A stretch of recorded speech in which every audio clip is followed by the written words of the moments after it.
తక్కువ సమయంలో ఎక్కువ ఇన్ఫర్మేషన్ తెలుసుకోవడమే స్మార్ట్ పీపుల్ చేసే పని. మెగా వార్తల్లో మీరు మిస్ అవుతున్న మినీ డీటెయిల్స్ మీకోసం.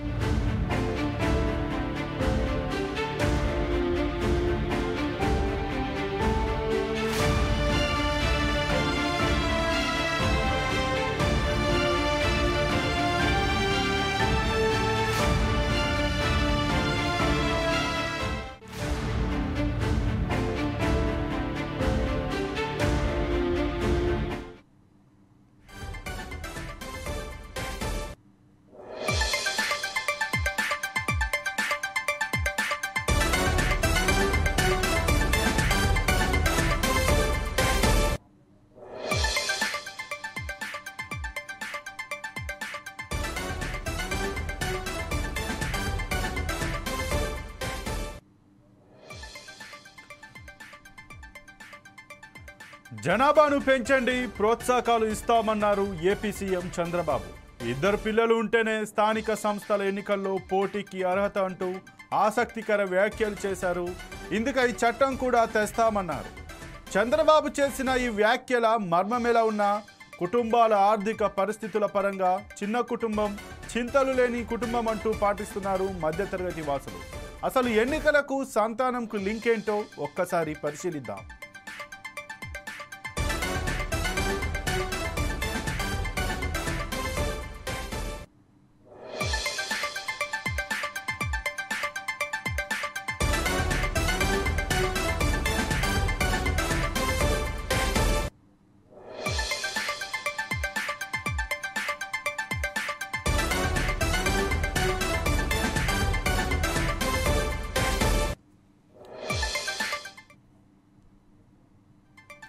జనాభా ఒకప్పుడు భారం, ఇప్పుడు ఆస్తి.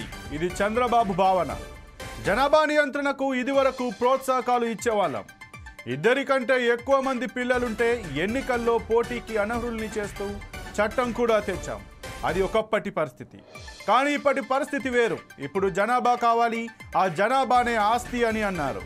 సంపదను సృష్టిస్తూ జనాభాను మర్చిపోతే ఎలా? పెరిగిన సంపద ఎవరికి ఇవ్వాలి అని ముగించారు.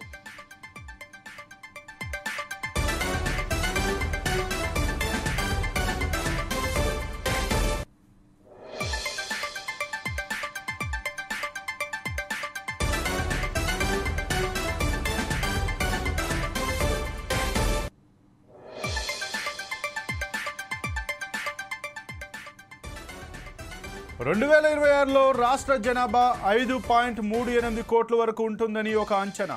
2031కి 5.42 కోట్లు, 2036కి 5.44 కోట్లకు చేరి అక్కడి నుంచి తగ్గుదల ప్రారంభమవుతుందని టోటల్ ఫెర్టిలిటీ రేట్ TFR లెక్కలు చెబుతున్నాయి. 2041 నాటికి 22 లక్షల వరకు తగ్గి 2051 నాటికి అది 1,07 లక్షలకు తగ్గిపోతుందని TFR అంచనా వేసింది. ఇదే నిజమైతే ప్రమాదకరమని నిపుణుల వాదన. ఒక జంటకు సగటున 2.1 మంది పిల్లలు జన్మనిస్తే జనాభా సక్రమ నిర్వహణ సాధ్యమంటున్నారు.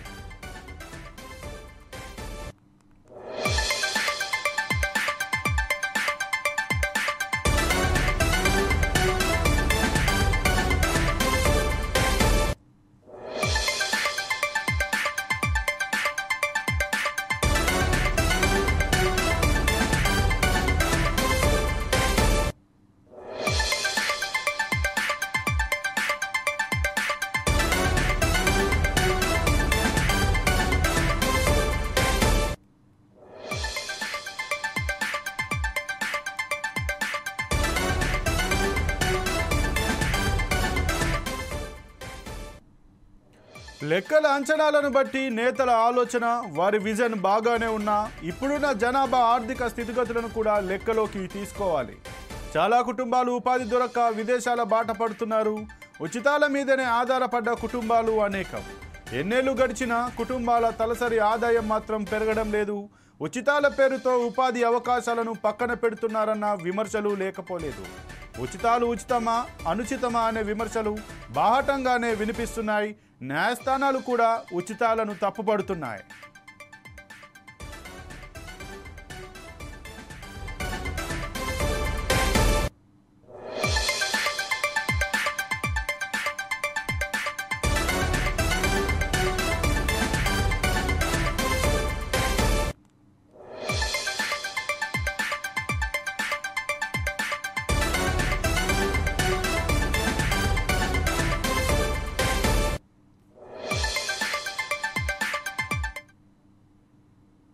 ఈ పరిస్థితుల్లో నేతలు పాలకులు రాజకీయ కోణంలో ఆలోచించకుండా ఉన్న జనాభాకు ధీటుగా ఉపాధి అవకాశాలు కల్పించాలి.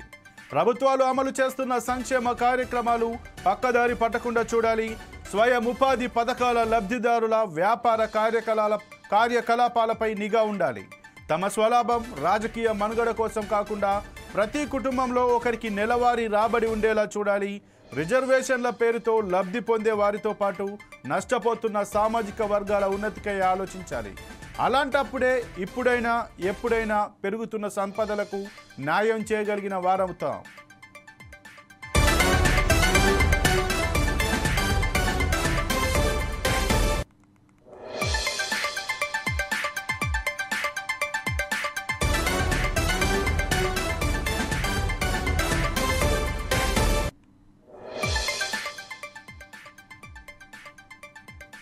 జనాభాను పెంచండి, ప్రోత్సాహకాలు ఇస్తామన్నారు ఏపీ సీఎం చంద్రబాబు.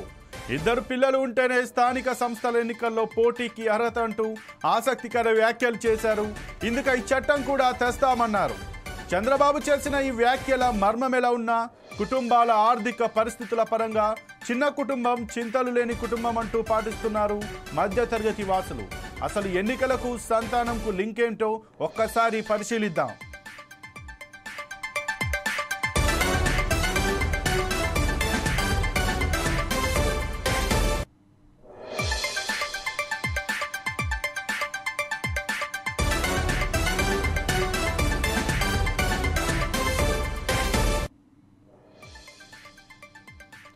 జనాభా ఒకప్పుడు భారం, ఇప్పుడు ఆస్తి. ఇది చంద్రబాబు భావన. జనాభా నియంత్రణకు ఇదివరకు ప్రోత్సాహకాలు ఇచ్చేవాళ్ళం. 2 కంటే ఎక్కువ మంది పిల్లలుంటే ఎన్నికల్లో పోటీకి అనర్హుల్ని చేస్తూ చట్టం కూడా తెచ్చాం. అది ఒకప్పటి పరిస్థితి. కానీ ఇప్పటి పరిస్థితి వేరు. ఇప్పుడు జనాభా కావాలి. ఆ జనాభానే ఆస్తి అని అన్నారు. సంపదను సృష్టిస్తూ జనాభాను మర్చిపోతే ఎలా? పెరిగిన సంపద ఎవరికి ఇవ్వాలి అని ముగించారు.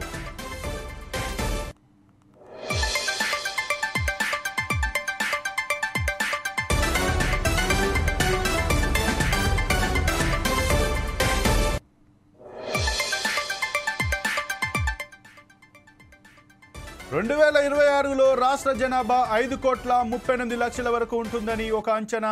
2031కి 5,42,00,000, 2036కి 5,44,00,000 చేరి అక్కడి నుంచి తగ్గుదల ప్రారంభమవుతుందని టోటల్ ఫెర్టిలిటీ రేట్ TFR లెక్కలు చెబుతున్నాయి.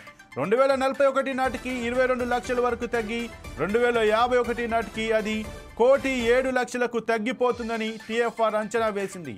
ఇదే నిజమైతే ప్రమాదకరమని నిపుణుల వాదన. ఒక జంటకు సగటున 2 మంది పిల్లలు జన్మిస్తేనే జనాభా సక్రమ నిర్వహణ సాధ్యమంటున్నారు.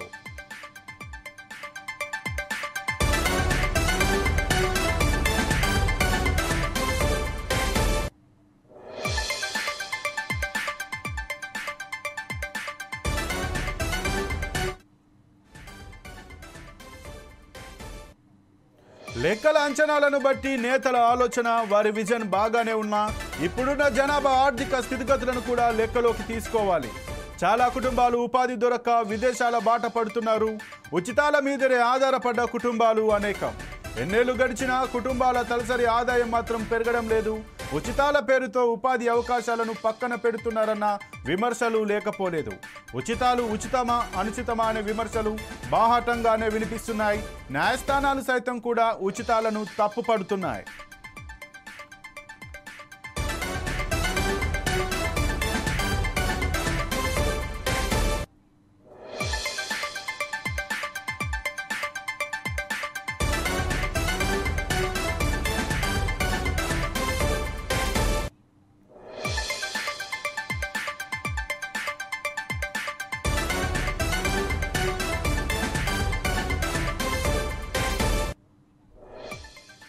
ఈ పరిస్థితుల్లో నేతలు పాలకులు రాజకీయ కోణంలో ఆలోచించకుండా ఉన్న జనాభాకు ధీటుగా ఉపాధి అవకాశాలు కల్పించాలి. ప్రభుత్వాలు అమలు చేస్తున్న సంక్షేమ కార్యక్రమాలు పక్కదారి పట్టకుండా చూడాలి. స్వయం ఉపాధి పథకాల లబ్ధిదారుల వ్యాపార కార్యకలాపాలపై నిఘా ఉండాలి. తమ స్వలాభం రాజకీయ మనుగడ కోసం కాకుండా ప్రతి కుటుంబంలో ఒకరికి నెలవారీ రాబడి ఉండేలా చూడాలి.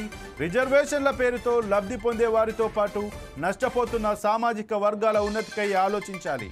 అలాంటప్పుడే ఇప్పుడైనా ఎప్పుడైనా పెరుగుతున్న సంపదలకు న్యాయం చేయగలిగిన వారమవుతాం.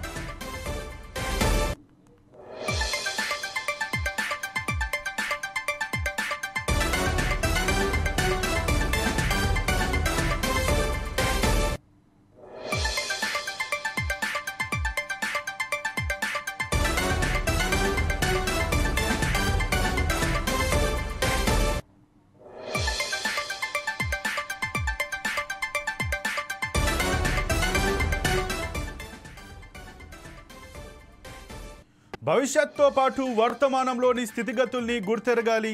పెద్ద పెద్ద విమానాశ్రయాలు, విశాలమైన రహదారుల గురించి ఆలోచించేవారు స్వాతంత్రం వచ్చి 75 ఏళ్లు దాటినా ఇంకా కూడు గూడు గుడ్డ కోసం తప్పిస్తున్న వారు ఉన్నారన్న సత్యాన్ని గ్రహించాలి. ఇది వాటి 4 Sides టీవీ ఎక్స్క్లూజివ్ డ్రైవ్. నేను మీ సంపత్ కుమార్. చూస్తూనే ఉండండి 4 Sides టీవీ.